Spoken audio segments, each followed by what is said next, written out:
Assalamualaikum warahmatullahi wabarakatuh. Oke ya, kita lanjutkan. Ini masih panjang. Terus hipotesisnya apa? Kenapa sih manusia itu biarkan sesuai jati dirinya secara bebas? Lawannya kan berarti jangan diseragamkan. Yang pertama, karena manusia itu tidak sama. One size does not fit all. Nggak ada ukuran yang cocok untuk semua orang itu. Baju pun yang all size itu juga kadang-kadang nggak cocok. Baju all size itu kalau saya yang pakai mesti nggak cocok, mesti kebesaran. Kamu yang tubuhnya gede tinggi pakai all size juga jadinya kekecilan. Nggak ada all size itu. Setiap orang punya size-nya sendiri-sendiri, punya ukurannya sendiri-sendiri, punya takaran, punya selera sendiri. Jadi manusia itu tidak sama, maka biarkan dia sesuai ukurannya sendiri. Dalam banyak hal, ada yang bisanya belajar itu sambil dengerin musik. Ada yang kalau denger musik dia nggak bisa belajar. Ya monggo sesuai gayanya sendiri. Cuma yang bisanya belajar dengan dengerin musik, ya jangan pakai sound system yang besar itu buat belajar. Pakai aja headset. Tapi silahkan. Dan jangan dilarang. Kalau dilarang berarti kan nggak bebas. Kalau tiba-tiba keluar undang-undang belajar harus dalam kondisi tenang, matikan TV, matikan komputer, matikan HP, malah tidak jadi belajar. Kita belajarnya pakai komputer sekarang, pakai laptop. Jangan diseragamkan. Kayak di Jogja ini kan ada jam belajar. Jam belajar itu jam berapa?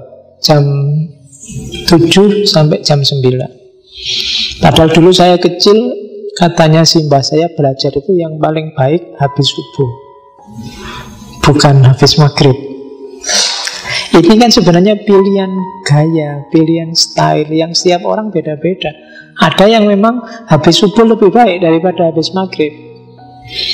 Habis maghrib sudah capek, sudah ngantuk. Kalau habis subuh masih seger. Tapi ada yang bilang, ya habis subuh itu yang ngantuk, Pak. Yang habis maghrib itu yang enak, yang seger. Loh, itu gayanya sendiri-sendiri kan. Yang sukanya habis subuh yang monggo, yang habis maghrib yang monggo. Kalau diseragamkan apalagi dipaksa, susah nanti.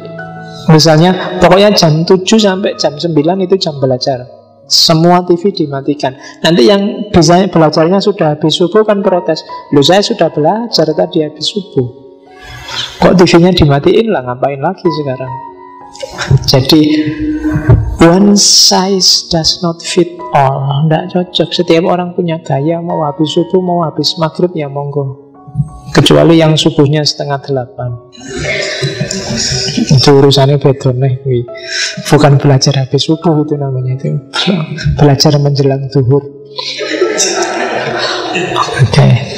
Jadi prinsip pertama itu, maka bebaskan orang sesuai gayanya sendiri-sendiri. Kadang-kadang tidak cuma gaya kan, selera juga setiap orang beda-beda.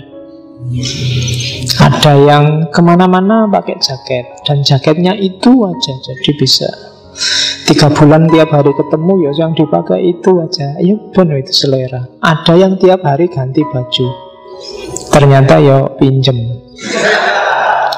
bajunya temannya, pokoknya main ke kos-kosan ono baju pakai. Nah, itu beda gaya. Oke. Terus yang kedua, kenapa orang silahkan bebas sesuai gayanya sendiri-sendiri? Karena setiap orang, setiap kepala itu pasti lebih peduli pada dirinya sendiri, kebahagiaannya sendiri dibandingkan masyarakat. Jangan nunggu masyarakat mikir kebahagiaanmu. Jangan nunggu orang mencarikanmu jalan biar bahagia. Kamu sendiri yang ngerti. Kamu tidak bisa bilang, biarlah, aku tidak usah mikir kebahagiaanku, yang penting teman-temanku bahagia semua. Tidak manusiawi yang kayak gitu. Yang manusiawi itu ya mikir dirimu dulu, bahagiakan dirimu, dan kalau mungkin bahagiakan orang lain. Jangan jadi, kalau di filsafat namanya altruis. Altruis itu kamu bunuh diri demi membahagiakan orang lain. Punyanya uang 1 juta, ya kalau memang harus sedekah, ya sedekahkanlah 100, 200 ribu, 50 ribu, tidak apa-apa. Jangan disedekahkan semua lah, kamu dapat apa? Jadi setiap orang itu secara alamiah, natural itu peduli pada tujuannya sendiri. Jangan nunggu masyarakat mikir kebahagiaanmu, maka pilih jalanmu sendiri. Itu asumsi kedua. Kamu yang ngerti jalan kebahagiaanmu. Jangan diwakilkan ke orang lain. Jangan, Mas belajar yuk, ini lampunya nyala apa lampunya mati, suka-suka sampean lah. Itu biasanya kamu tidak akan ketemu kebahagiaanmu. Kalau memang sukanya belajar lampu nyala, ya dinyalakan. Kalau maunya belajar lampu mati, belajar apa? Uang lampunya mati.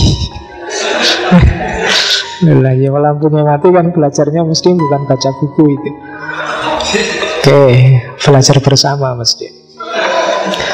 Oke, yo ngaji kan bisa, tahajud, tahfidz bersama. Oke, terus yang ketiga, karena ada sangat banyak jalan untuk mencapai kebahagiaan, jalan yang paling baik untuk memperolehnya adalah silahkan setiap orang, setiap anggota masyarakat milih jalan sendiri. Memilihlah sendiri yang bikin kalian nyaman, bikin kalian bahagia. Kalau dipatok secara sosial, secara bareng-bareng, biasanya terus jadi nggak bahagia semua. Ya kayak kalian ngaji ini loh kan, yang datang silahkan, mau milih duduk di depan sini, di belakang, mau sendenan, mau plesetan, silahkan. Yang bikin kamu nyaman aja mana. Itu lebih kondusif secara sosial dibandingkan kalau harus diatur. Pokoknya ngaji ini nggak jalan kalau nggak baris di depan ini, satu-satu sampai belakang. Awas kalau nggak gitu, nggak saya mulai ngajinya. Nggak nyaman kamu ngaji. Kalau di depan sini kamu nggak bisa kelesetan, nggak bisa, bukan gayamu. Nah, maka setiap orang cari gaya sendiri. Yang memang suka duduk di depan sini, duduklah di depan. Yang kamu lebih bisa konsen kalau diam-diam di belakang, tidak ada yang tahu, ya tidak apa-apa, duduklah di belakang. Nah, itu lebih membebaskan dan lebih mudah sampai pada kebahagiaan. Oke.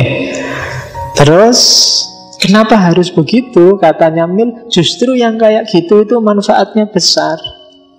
Dengan kita bebas, kita mikir sendiri, memutuskan sendiri. Kalau sudah begitu, kita tumbuh, kita berkembang, kita belajar tanggung jawab, belajar ngerti sukses dan kalah, dan belajar dari kegagalan orang lain.